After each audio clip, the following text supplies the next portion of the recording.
Hi friends, and welcome back into my studio. If you are new here, my name is Tammy Ernest and I am a Longarm quilter, and here on my channel I like to share customer finishes as well as my own personal projects.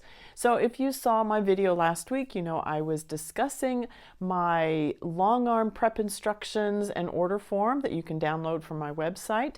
This is available for those who may be sending quilts to me, but also if you are a Longarm quilter that do this for a business and are just interested in somebody else's intake form and kind of the information that I gather as I am taking in a quilt, feel free to download that. It's I don't have a problem with that, and if there is things on there that will help you in your business, then I'm certainly glad to help.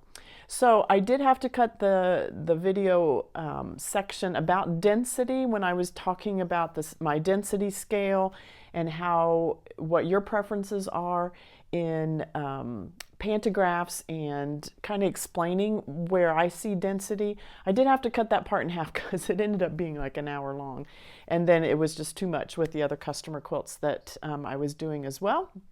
So today is the second half of that talk about density, the density scale, loose quilting versus tight quilting. So if you have not seen part one, you'll need to go back to last week's video and watch part one of that. Now, in today's section of the density talk, I talk about a chicken wire pantograph, and in the video that you're going to see today, it refers to a quilt that I was showing later on in that video, but then I ended up cutting that part in half. So when you hear the talk about chicken wire and a pantograph that I'm going to show you later, it was actually in last week's video, so you'll need to go back and see that. It was a beautiful quilt. It's actually the one that I used as the thumbnail for the video, the Cluck Cluck Sew quilt. No, it was a pattern by Cluck Cluck Sew.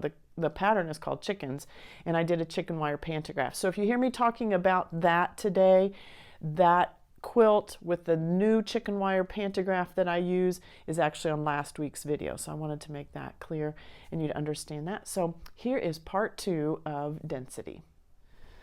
All right, this quilt is a Camille Roskelley pattern. This is called Alpine. This is done in her Merry Little Christmas fabrics.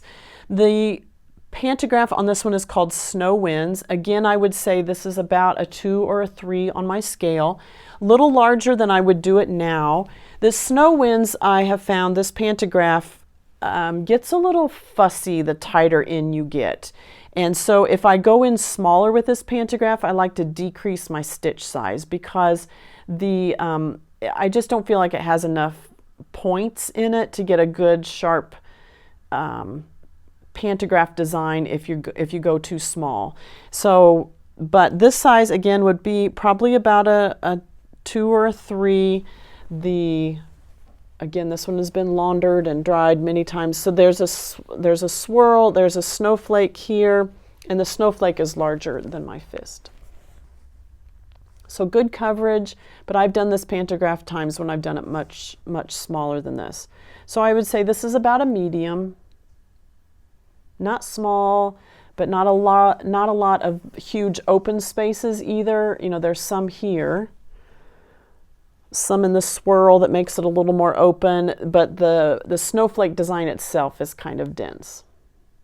So about a 3. Cute quilt. Can't wait to put that out for Christmas here. This one you saw probably last year sometime. This was my oldest whip. I had done all of these are embroidered on here, and I had done all the scarecrow ladies, but I had only done a couple of the sunflowers, and Jane volunteered to finish that for me, and she finished all of the sunflowers and sent it back, and then I Longarm quilted it. The quilting on this one is called Modern Meander. The quilting on this one is, the design itself is, probably a good 8 inches. I mean, it's a box about that big.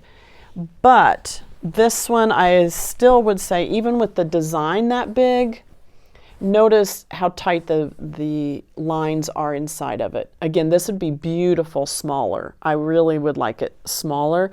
This one, I made it kind of large. So I would say this is about a 3. In this one, I've made the pantograph very big, but because of the design of the pantograph, it's a more modern, it's a little tighter, it's got a lot more echoing in it, so it still keeps it kind of dense. So even though the size of this is large, the density in the pantograph itself still lends it towards a more dense quilt. There's not a lot of open space except in between the lines, okay?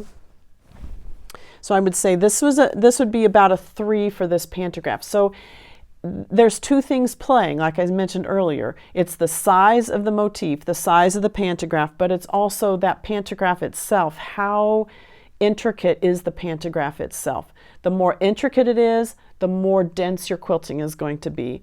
The more open the pantograph is, the looser the quilting is going to be.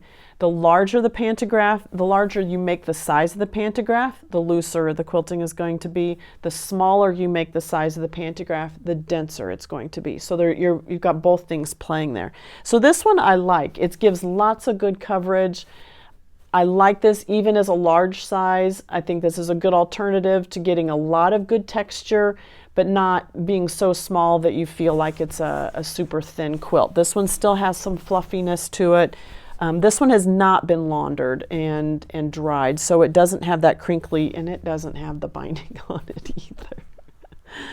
So I'd say this was about a 3, just because of the size of the design is much larger. All right. This next one, I'm just going to pile these on the floor. This next one, this pattern is the, I think it's called Easy Half Hexagon. This is a tool and a pattern done by Missouri Star Quilt Company. I had done one of these for a client, and as soon as I finished it, I went and bought my fabric, same pattern. I wanted one of these.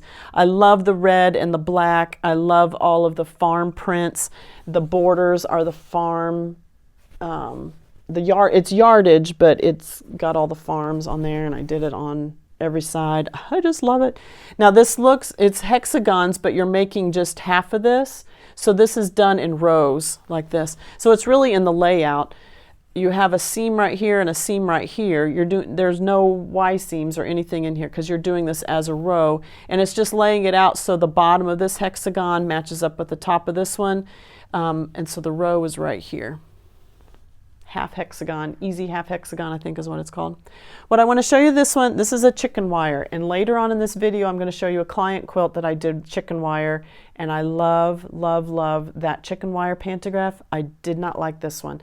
I don't remember if I purchased this, but later on when I talk about the other one, you'll hear me mention this one and why I did not like this one so much. In this one, let me show you. You probably can see it.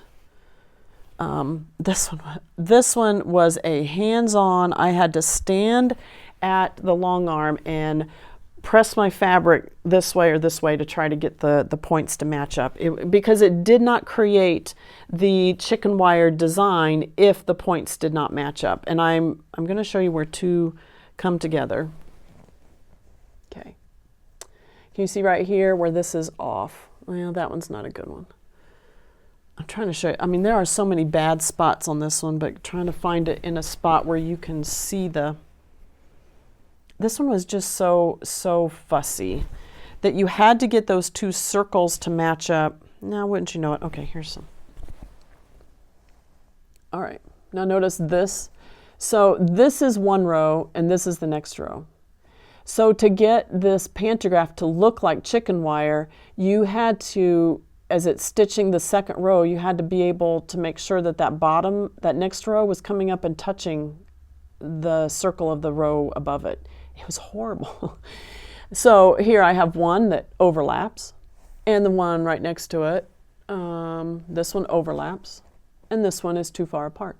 I mean, I could not get it consistent, and it was not lining up. I was like in tears. Again, I was saying, I'll never do chicken wire again, and I didn't until the quilt you're going to see later in this video, when I finally said, okay, it's a chicken quilt, and she wants chicken wire. I got to find a better design, and I found, again, it's Julie Hurt. She has a chicken wire one. I loved it. I didn't have any trouble with it at all. This one was hard. Now, the size of this one, about 2 or 3 inches tall. I would say this one tends towards a little bit more on the 4, maybe a 3. you got lots of open spaces here. Again, it's subjective. It's really subjective. And so I would say, could this one go tighter? Probably, but I've got open spaces in here. This may be, I think on the chicken quilt I'm going to show you in a bit, I did it even smaller. Again, it was a different design, so it's a little bit different, but I feel like I did it even tighter, and I loved it. I really, really loved it. But so chicken wire, and again, I'm showing you this one because this is all part of the journey. My kids still use this. My grandkids still use this. This still sits out in our living room.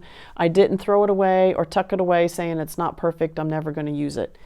It's all part of the journey. This is where I started, and I gave up on chicken wire for a long time.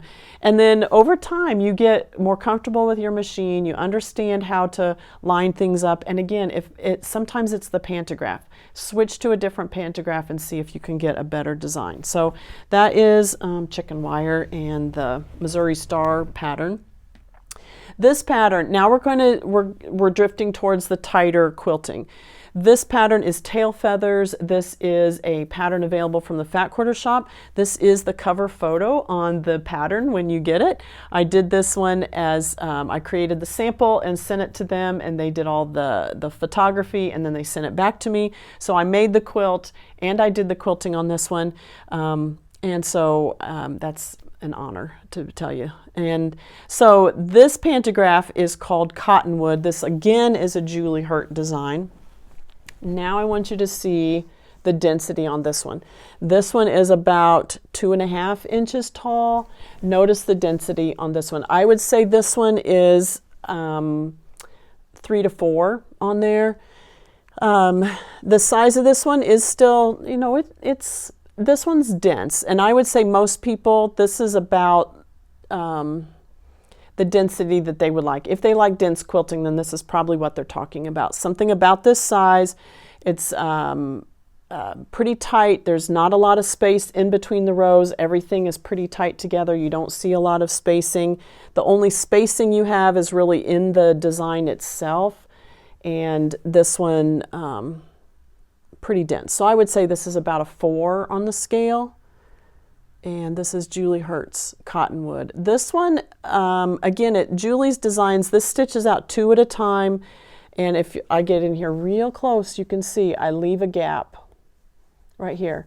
I learned over time that it's better to leave a little bit of a gap than it is to cross over your stitching on the line above it, because then you notice that. If I leave a little bit of a gap, you don't notice that as easily or as quickly. So Julie Hurt's designs are nice. It stitches out 2 rows at a time. So I'm not, while I can tell that this is not perfect, it's not terrible either. And I wouldn't point that out to anybody. It's as good as you're going to get a lot of times, that shrinkage in at the sides. So about a 4 on the density scale, a lot of good density. The pantograph is built to be very nested close together, and so pretty good coverage on that one too. All right. This next one, this one is a Coach House Designs. This was a kit that I had, and it's something tree. I can't remember the name of it. Bring Home the Tree or something like that. It's got panel parts in the top part, couple piece blocks on the sides. The bottom is a pieced truck. I love that. So fun. I got some thread on there. All right, this design is called Double Swirl. I think it's called Double Swirl. Again, I would say this is about a 4 on the scale. The line itself is about 2 inches tall. It's doing 1 line at a time. There's not a lot of fussy matchups. I did leave some space in between the rows, but I felt that that matched with the spacing within the swirl itself. So I would say on a density scale, this would be about a 4. It's kind of tight. It gives lots of good coverage. There is a little bit of space within the swirls themselves, but it's pretty dense as well. So I would circle a 4 on this if this is the kind of quilting that I wanted done on that one. This next one is an antique quilt that it's just part of a quilt. It's a grandmother's flower garden. It's only about 36 inches wide and about 72 long, so almost like a bed runner. I think what I'm going to do in the quilt house is I'm going to have this hanging from an old quilting frame. I don't even think I'm going to bind this one because I really like the flowers. I think it's just going to be part of history there. But on this one, I did just a muslin on the back. I just love this. I just love this. And it's all the little hexagons in between it too. They're not appliqué at all. The pantograph on this one is called Woven Wind. And do you see how dense that is? I still would say this is about a 4. Because of the size of it, it's still about this tall. I would save the 5 for very, very small quilting, and I'll show you a couple examples of that. I would say most of my quilting, my sweet spot is about 4. 3 to 4 is really what I like, probably more 4. This is called Woven Wind. The size of the design, again, is about 2 inches tall. This is the design. I shrink down the rows so that there's about the same width between a row as there is within the row itself. So I would say this is pretty dense. Again, about a 4 on my scale. And lots of good coverage, lots of density on this one. I use this one as, kind of looks like Baptist fan, but a little different. And I thought it looked nice on there. So about a 4 on the density, a little tighter, lots of tight echoing, not a lot of open space on that one. And that's what you're getting when you're going more towards the density scale. This pattern is a free PDF on the Fat Quarter Shop. This is called the Square Up Quilt. I did this one as a quilt along, or kind of like quilting along with them. And I made this one using the Fancy That Design House Things Above line. And I love this line. And so this is a smaller quilt, just kind of a throw size quilt, but I want you to see the quilting on this one. This one is called Swirly Foliage. Now I would say this is pretty dense, 4 to 5. The only thing that would keep this a little looser is notice the flower right here. There's a little more, notice the puffiness that pops out in those leaves because there's nothing inside of the petals. But the little button on the inside of that petal is very small. The swirls that come out from the feather, or from the flower, the swirls that come out are very tight.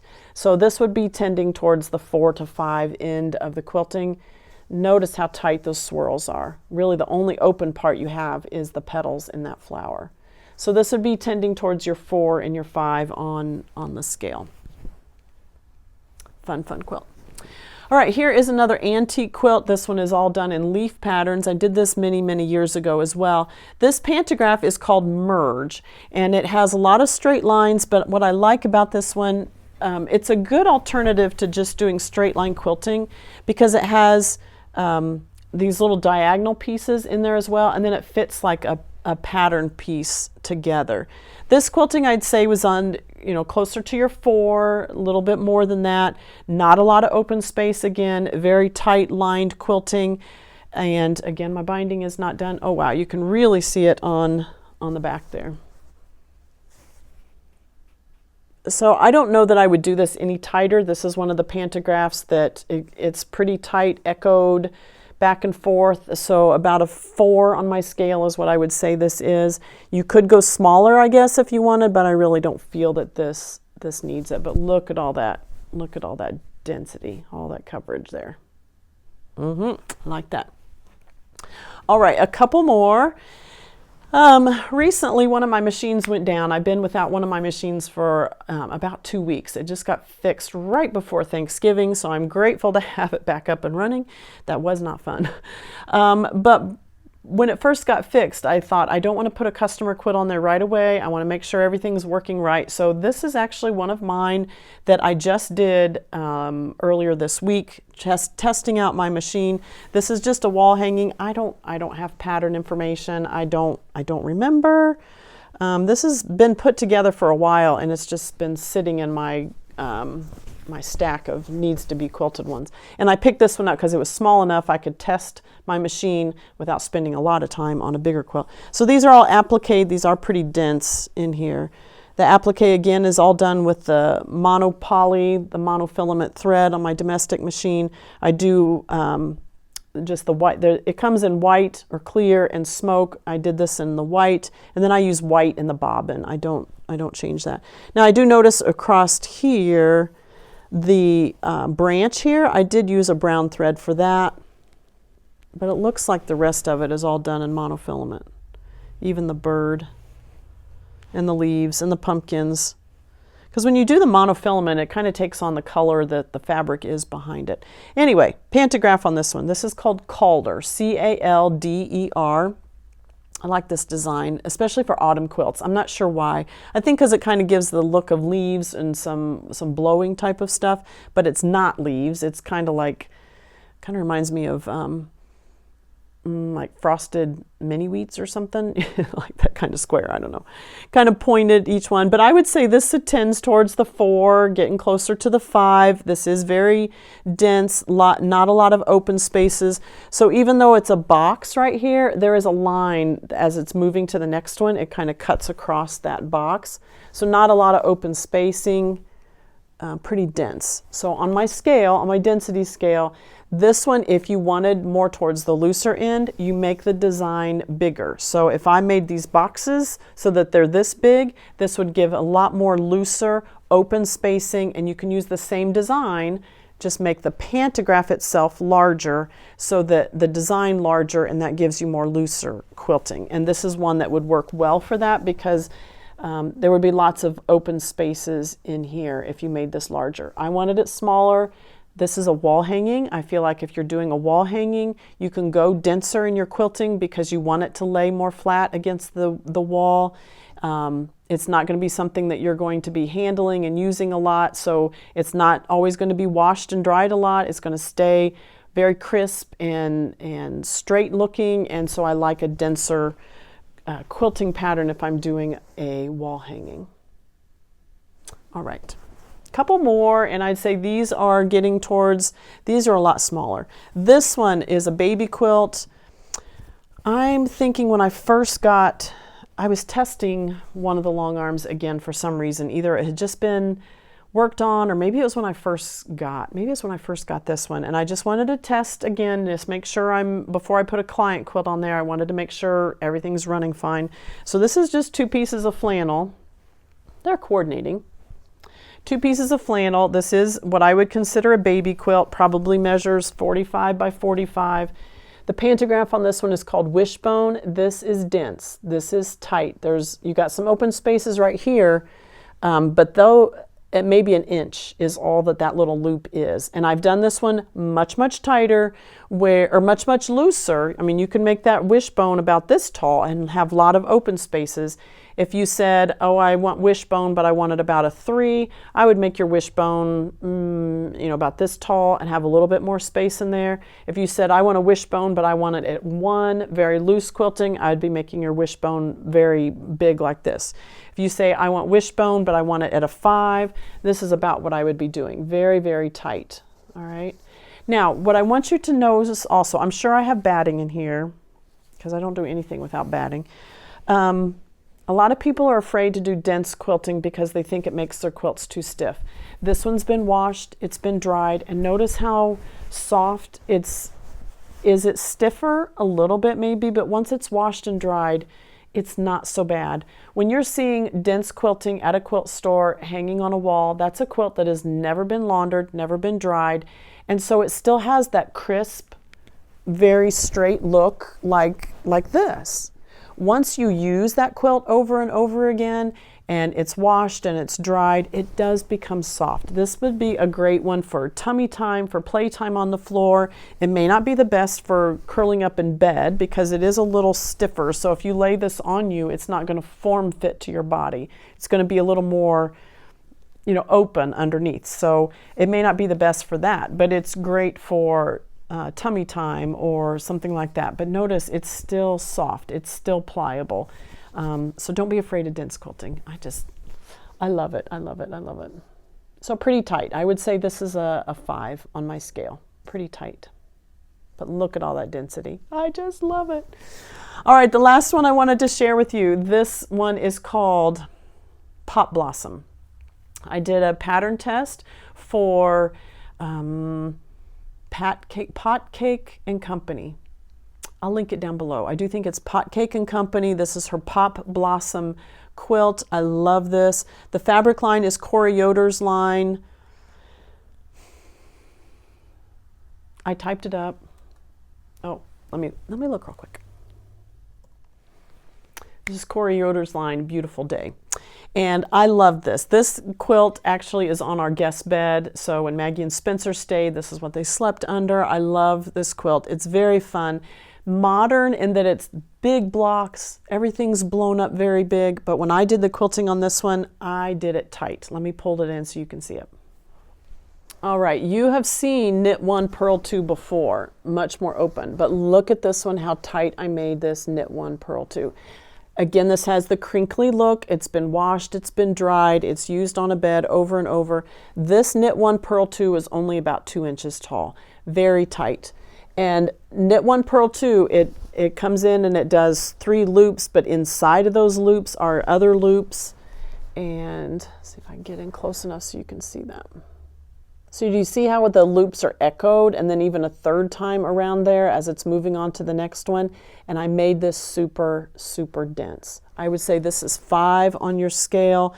This is very tight. There is nothing open, not a lot of open spaces in this. You can make this much larger and be more like on the 3 part of the scale where by making it larger. If you said 3 on your scale, I would probably make the knit 1, purl 2 more like 4 or 5 inches tall.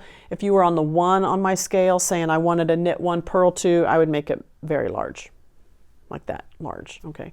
There's only so large you can go and still fit within your throat space, so that is a concern as well. But I would say this is a 5. I have made this one super tight. Again, this has been washed and dried. Notice it is thin. This is the top quilt on the bed. There are other, like fleece blanket underneath, sheet underneath. So if you put this on top, it's going to keep you nice and warm, but this is not going to be form-fitting to your body. It's really the fleece or the sheet that's underneath it. But this would be great on a couch as well, to curl up on a couch and lay with this. It's been washed and dried, and so it's not so stiff anymore. It's not that starched look, just straight on the wall or anything like you may see at a quilt store. So don't be afraid of the tight quilting. I just think it's beautiful. Love all the density. And the backing, love this large floral on the back. And a gingham binding. So fun. So anyway, that's the last quilt I have. And I hope that kind of helps you understand loose quilting, large open spaces, large motifs. Middle, kind of the 3, is where it's, I would say 6 to 8 inches tall, and not loose, not tight. And then you go all the way to the 5 where you have very small, your designs are small, the designs are more intricate, and I don't even have to go that small. If I use an intricate pantograph, then it can be a pretty dense quilting. Just like this one I showed. This one may not be, the pantograph itself may not be that small, but the design of it is very tight, okay? So I hope that helps you understand density and kind of where I'm doing on that scale. It's not just give me a general idea. I like loose open quilting. I kind of like it in the middle, or I like the dense. If you like the dense, but maybe not this dense, I would circle a 4, somewhere in between. If you like kind of medium, a little, kind of goes either way, a 3. And then if you like big open spaces, not a lot of quilting, a lot of fluffiness in my quilt, I would be down towards the 1. And I hope that helps you understand. So that was kind of a trunk show, a long trunk show, it seems like, because I still have customer quilts to go over today. And it's getting dark outside already. So, all right, I hope you enjoy the customer quilts that I share with you today.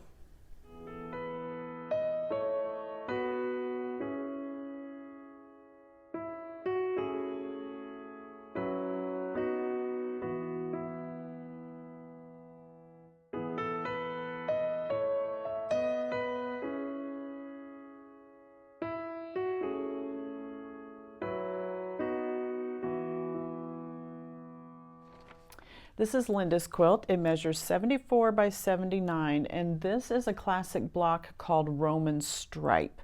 So the block size on this one is probably about 5-inch squares. This is a pretty classic block, so if you're looking for a pattern, while there are some patterns out there, you can also just Google Roman stripe quilt pattern, and you'll also find some tutorials and some other PDFs that you may be able to use to create your own blocks. I've seen it in a couple different ideas on how to put the block together.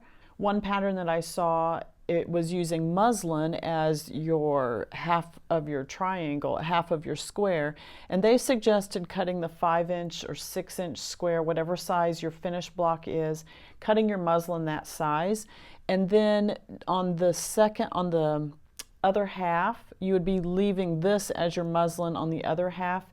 You're basically making a string block is what you're doing. You're taking strips of fabric, you're laying it there across the diagonal. You would sew on the diagonal, fold that back, lay your next piece right sides together on top of that one, fold that one back, press it back.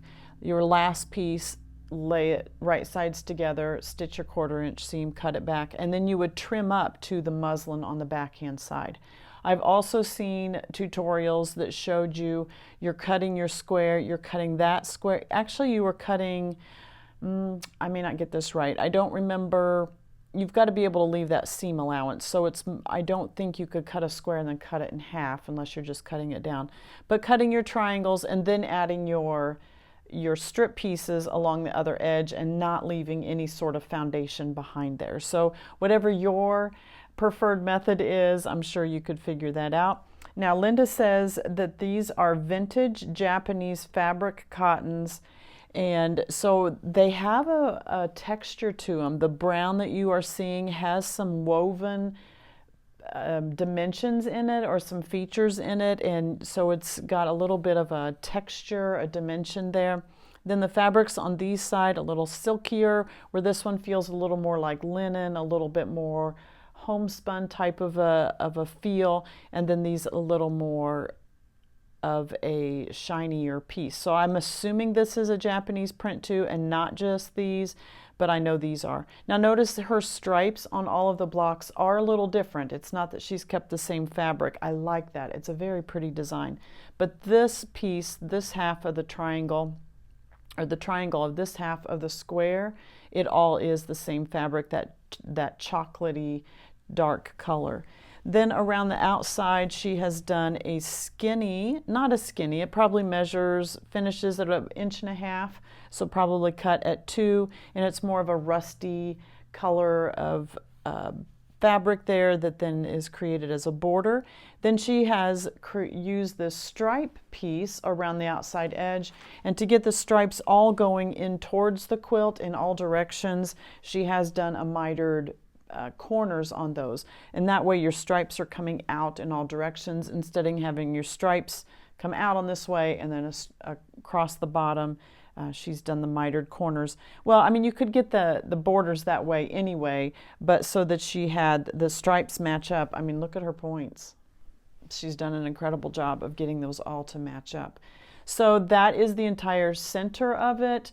Again, this is a quilt that you can make as large or as small as you wanted. You can make your squares larger or smaller depending on what you're doing.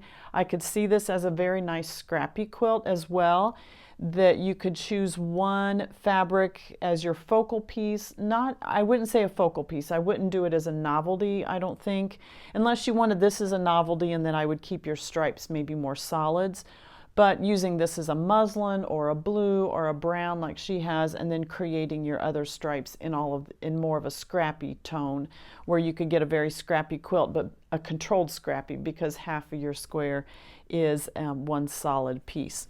Then on the backing fabric, we use the Shannon Cuddle Minky. This is in the sand color. Very, very beautiful. I like that lighter color matching up with the colors on the front. This pantograph is called Greenwood. This is by My Creative Stitches, and there is a printout of what that looks like. The spirals on these are nice and open. Nothing is tracking back on itself, nothing is crossing over itself. They're nice and open.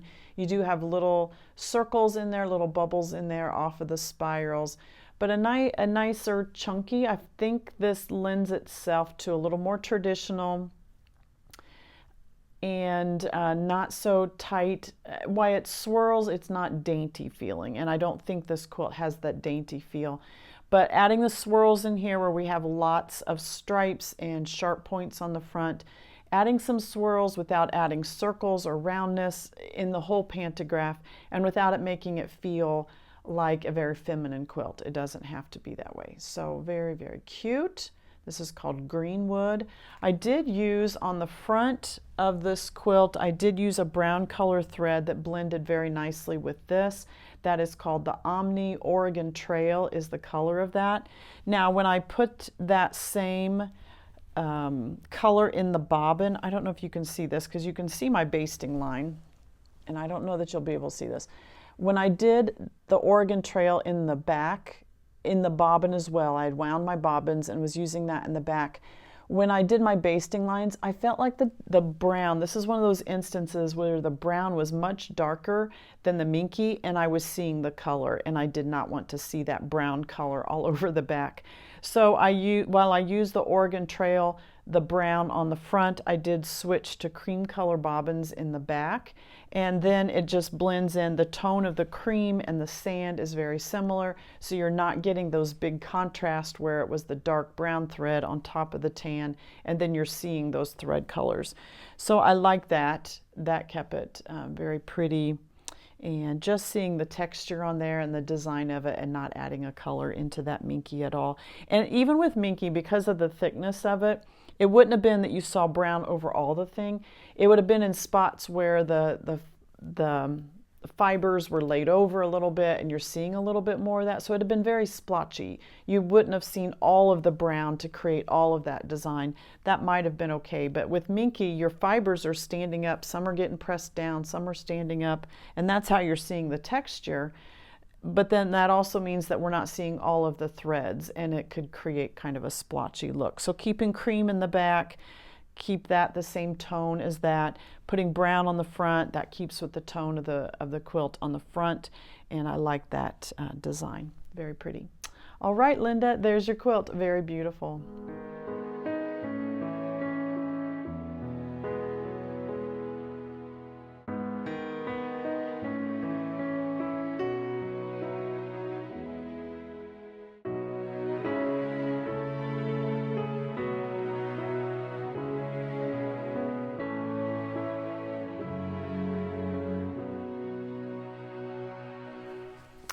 I have 3 quilts from Christine, and she says they are all her own design, which is really fun. This first one is just a small little one. This measures 20 by 26, and she has used the Cat's Meow blocks panel. And let me pull that in close so you can see. The fabric, the backing, the background and the backing fabric is called Cat Mugshots. That is by Timeless Treasures, and those are funny. The cats wanted feline cat burglary, wanted peeping Tom, major catitude. So they're pretty funny. But then on the front, you can see how she has fussy cut a panel apart and layered 3 of them in a row. So this one has spilled the beans. This one is painting a self-portrait, and it looks like picturing itself as a tiger and not just a cat. And this one, the cats are taking selfies. So she has fussy cut those and layered them, and then appliqued them on top of the backing fabric, and then used the same fabric on the back. So cute. I'm not sure what she's gonna, whether this is a wall hanging or whether it's a bed liner for her cat. I really don't know, but she's done a cute job using some fun prints there. For the pantograph on this one, we used Square Dance, and this is what Square Dance looks like. I like this one. You've seen this one, a similar design with 2 scoops where it's rounded on the top and looks like an ice cream cone. We've seen it with Wishbone, where it's more of a loop, a wishbone type of look. And then with this one where it's squared off, and this one's called Square Dance. A great pantograph for texture, not adding a theme particularly, but just adding some texture works great on all kinds of quilts. So for this one, We did use, I'm not sure how well you can see it, I did use the Omni light gray thread. That blended really well so that the focus really stays on the fabrics. And seeing that, and then when you get in close, you can see the pantograph square dance. Very cute, fun design, Christine.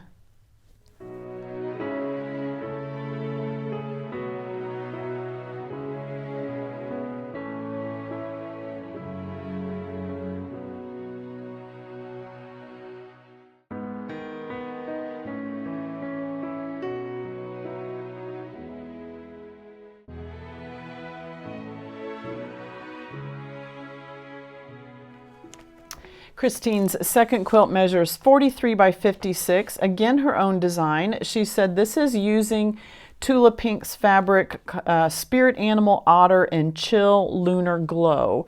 So you can see how she has fussy cut squares for that of all of the sea otters. Then around that she has used some Kona solids in Cypress and Julep, and then she has made square, these are just half square triangles turned to make that, it's not an hourglass. I don't remember that block. Anyway, so to create the two blocks in the very center of the quilt. Then around the sea otters outside of that tulip, outside of the julep and the cypress, this one is called Seeds in the Aquamarine color, and that is a Free Spirit fabric. And then the green that you are seeing here, this is called Grasscloth Cotton in the dark teal, and that is a Riley Blake fabric. And then on the back, this is one of the Essentials by Wilmington Prints. This is a 108 backing, and that is in the dark teal. So very fun. I like the colors of this one. I like the dark, or the greenish color of this.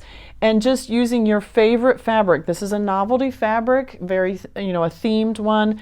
And just fussy cutting that. She's done every one of them the same, so everyone looks the same. The seal that's sitting up here, or the otter, not a seal, the otter that's sitting up here, and then the other one that's more down in the water, she has done every block so that it looks that same picture right there. But that is cut from yardage of fabric. It's not a panel. For the pantograph on this one, we went with Lake Ridge Puddles, and let me show you what that one looks like. We had auditioned a couple others, but if you see this fabric right here around the sea otters, it has this same look of the ripples in the water, and I just think this was the perfect one. We looked at a couple other water ones, and I just felt that this really, really matched nicely. Lake Ridge Puddles is what this one is called. I like this design. It's just a swirl, but somehow in the way that it's designed, it almost gives like a 3D effect, or it just feels like it's coming at you. It's very well done. The swirl does cross over itself. I don't know if that's what's creating that, but however that is designed, it really has much more of a 3D effect on that. So the thread color on this one, didn't feel a cream or a white was going to do it because that was going to stand out too much. So I did use Omni Beach Grass, and it's very similar to this type of the teal color. And so I don't even know that you can see it on here. It blends super nicely, but again, that keeps your eye and your focus on the fabrics and the quilt top, and then not till you get in close can you see the pantograph. So you can see the swirls. I think that just matched really, really nicely. And then the beach grass fabric, beach grass thread, then blends in really nice and just adds to the whole effect of the sea otters and the water feel, the very soothing colors. Very nice job, Christine. I really like this one. Very, very cute.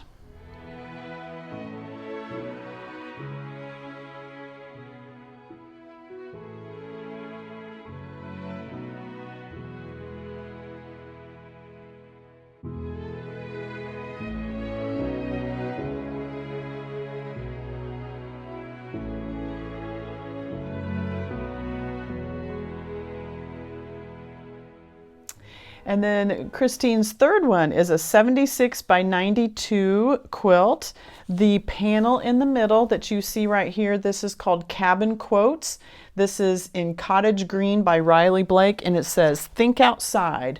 no box required, and it has this great big moose right here on the front. So that is just the panel, and then she has built the entire quilt around that. So the other fabrics that she has used, let me see if I can get these correct. The green dots, which this one or this one, these fabrics are the Old Garden, that is a Riley Blake design, then Marbles, that is a Moda fabric, that may be this one. On the very top and the bottom of the quilt, she does have a couple of stripes also. You'll want to look at the larger pictures for that. And then what you're seeing all around this outside, all of the directional prints here, that is called Twigs. That is, the fabric line is actually called Cedar Crest Falls. That is a Northcott fabric design, and it is in the twigs. This comes in a couple different colors, kind of like camo does, in whether you have brown camo or green camo and all of that. So this is done in the twigs, which is the brown, and very, very cute. I wasn't sure my Stephen was going to give this one up. He really, really liked this one. For the backing fabric then, this is a brown kind of brush strokes, that's what it's called. This is a 108 wide backing called Brush Strokes, and the color is Cedar, and that is by Robert Kaufman. And she got that from Missouri Star Quilt Company. So just a great manly quilt. The hunters in your life or the woodsy, outdoorsy guys would love this. The pantograph we used on this one is called Diagonal Plaid Bias Cut. Now, I'm not sure if it'll be in this video or a different one where I did this same design very much larger, I mean bigger than my fist. This one we did very much tighter. These diagonal plaids are no more than 2 inches tall, each one of them. This does stitch out, so a row would be zigzag like this. That is one pass across. It would be down, up, down, up, down, up. Those are the ones you're stitching across. So about the size that they are in this print off is about the size they are on this quilt. And so great, great coverage. Again, this pantograph is great whether you're using it very small like this, very large and want more large open spaces in the center of your quilt. This is a great, great design. Not too much that you could go wrong with this one. Very easy to line up. If you're a new digital long arm quilter, I would put this in your toolbox right from the beginning. This one gives you lots of different options, meaning you can do it in on lots of different quilts. It's not theme specific, and it does not have any fussy points that you're trying to match up, and it does do very, very nicely. The thread color on this one is called Oregon Trail. That is a brown, and it blends. You're not even going to see it, but it is a brown, very similar to these brown colors. That is an omni thread called Oregon Trail. I really like that color. And for this one, I did wind bobbins so that it was the same color on the back as well. So, and it even kind of takes on a little bit of an orangey tint on the back because some of these fabrics are orange, but it is the same Oregon Trail thread that's on the front as is on the back. So, cute, cute quilt. Very large. Like I said, this is 76 by 92. Just great job. Great job. Great use of yardage, great use of a panel and using it for your benefit and how you like it, and fitting it into a quilt that is just going to be lovely for someone. So Christine loved all 3 quilts, and they'll be coming back to you very soon.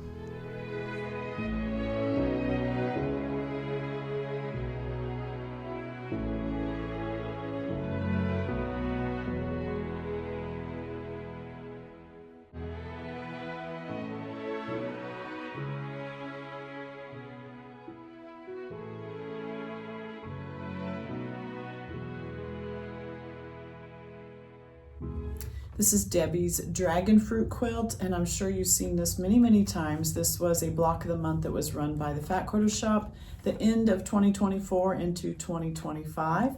This quilt measures 84 by 84, and it is done by Tula Pink and all of her fabrics. So the quilt, if you've looked at how it is put together, it is blocked, so a block of the month. But you have 4 quadrants, and they are all the same blocks. But the way that it is done, when you turn it, so this is one, if you can just see this right here, this is a flying geese unit. Here is a square and a square. This is the same as this block. This one is the flying geese are face towards the right. Here the flying geese are face down. Each quadrant is like that. So it gives a movement to the quilt. It really feels like it's almost spinning, but that's how you get the snails, trails. Those blocks are in each of the corners, and a very intricate pattern, very, very pretty. The colors all work so well together. She starts with the blues and the greens, the pinks, the purples, moving out to the greens and yellows out to the outside edge. This is all Tula pink fabric. I do believe it is several different lines of hers, and then it's all coordinated together. All of the Tula pink colors, fabrics, they all match very nicely together. Around the outside edge is the fairy dust print. This is the neon on top of cotton candy colorway.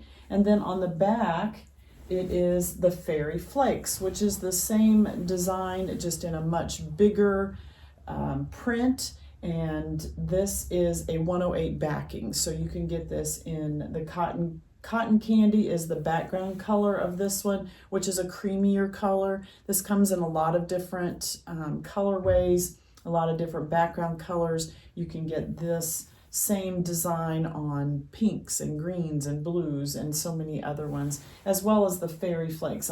It may be the fairy dust may come in. I don't know. I'll have to go check it out.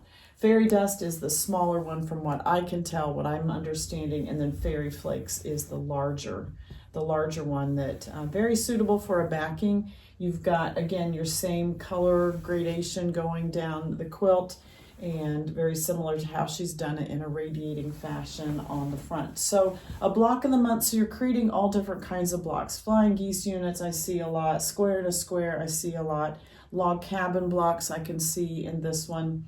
Just a very beautiful quilt. Now Debbie likes very big open quilting, so for this design we used 2 scoops, which is this pattern.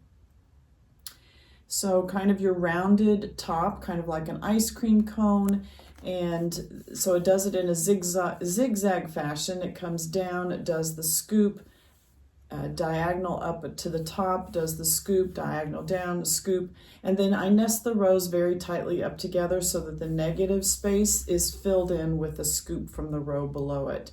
So that is still done even when it's much larger.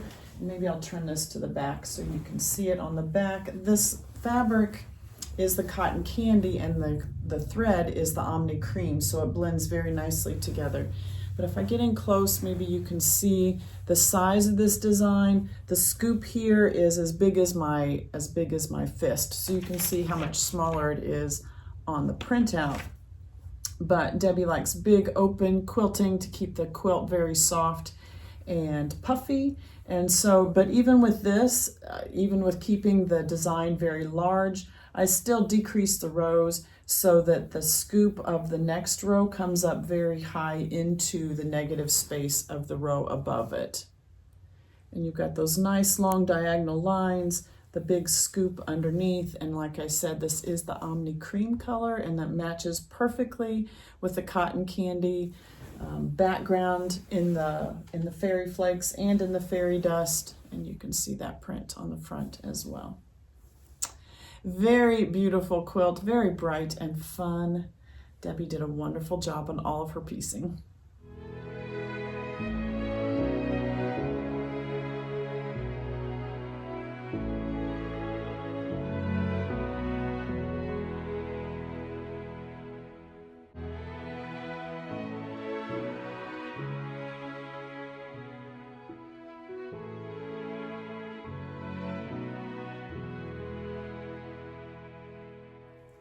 And Debbie's second quilt is another large one. It measures 90 by 90, and this is the pattern called Inner Beauty. This is done by Southern Charm Quilts, and I did find this on her website and was able to print off a little bit of information about it. Very interesting. She says this is a confident beginner quilt.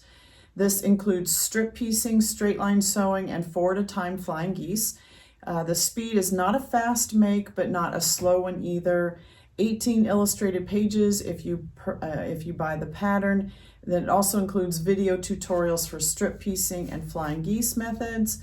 Pattern has lots of helpful links, including methods for basting, quilting, binding, and also includes a scrappy backing guide, how to put together a scrappy backing. So she says, I've always wanted to create a bigger version of a trip around the world quilt. And do you see that? Trip around the world. Since I first designed my trippy quilt pattern, but I wanted to combine that with a sampler style quilt as well. Inner Beauty is my take on the combination of those two quilt styles. So you can tell that it is an around the world pattern done in a medallion type.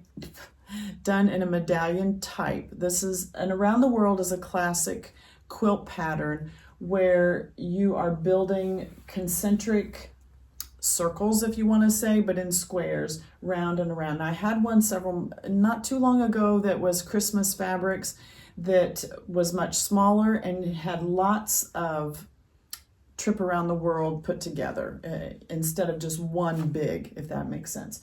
This one is one large quilt. These blocks measure, I would guess, 6 by 6 is the size of this. So instead of just doing solid squares as a normal trip around the world would be, she has done sampler blocks. This is a very, very neat quilt.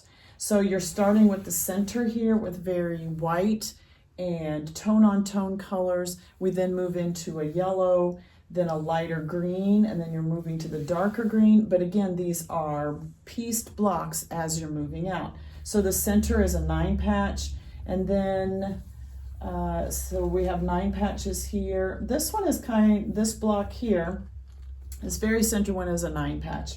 This one here includes some of the lighter prints, some of the green prints, and it is almost a combination of a 9 patch. So it's really 6 blocks and then a long rectangle on this side.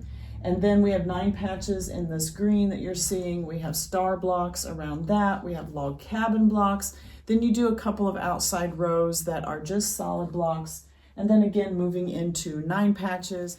Then we move into split rail fence blocks. Let me show you those. Just 3 strips, solid blocks again. We have square and a square blocks. We move out to stars again, some log cabins. So it's a great sampler quilt, and that you're doing lots of some of the traditional blocks in quilting, and then you're putting that together in a traditional pattern style, which is a trip around the world. This fabric line is called Road to Round Top. That is done by Elizabeth Chappell. She designs for art gallery fabrics, and you can just feel the difference in art gallery fabrics. The selvage even says, feel the difference. It's just, the selvage says it's a premium, 100% premium cotton, and it just feels cool and a little silkier than some fabrics, some cottons do. So you'll be able to tell when you've got an art gallery fabric in your hands.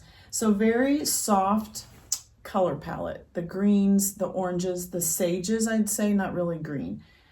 Sages and your lighter, paler yellows, some light tans, creamy color. The oranges are more of a melon type of color. You do have a little bit of a darker green, but it's still a muted colorway. So very soft palette. The designs in here, you have some florals, you have some almost type of watercolor type of floral designs here, some art type of line drawings. There is a fun print in here that has, it's line drawings, but it's almost like a map. It has small barns on it and hay bales. It's a very fun print as well. So a very pretty line. I like the muted type of line. The backing fabric, this is, let me find this. This is a 108 by Art Gallery. This is called Spring Daisies, and this is in the Ochre colorway. So I think this matches very well. I don't believe that this is an Elizabeth Chappell print, but it matches her fabric line very nicely. So some florals, very tone on tone, a soft design here, just a little bit of the melon color orange that we're seeing from the front, the tannish color, the creamier tans that are on the front, and then the flowers are done in the white. So the pantograph on this one, again, Debbie likes large open quilting. So this is diagonal plaid bias cut, and you've seen me do this many times on other quilts. Let me show you the printout of that one. This is what it looks like. I like this design, nice texture. This works well on just about any type of quilt that you would want to do. Again, close up your rows so that the distance between row A and row B is very similar to the distance between the blocks in your row. Now you can see here on Debbie's quilt, I did it very large. The diagonal plaid bias, diagonal block here, the bias cut just means that the corners are rounded. Again, larger than my fist is how large this is. This is done in the Omni cream color as well. These fabrics are muted.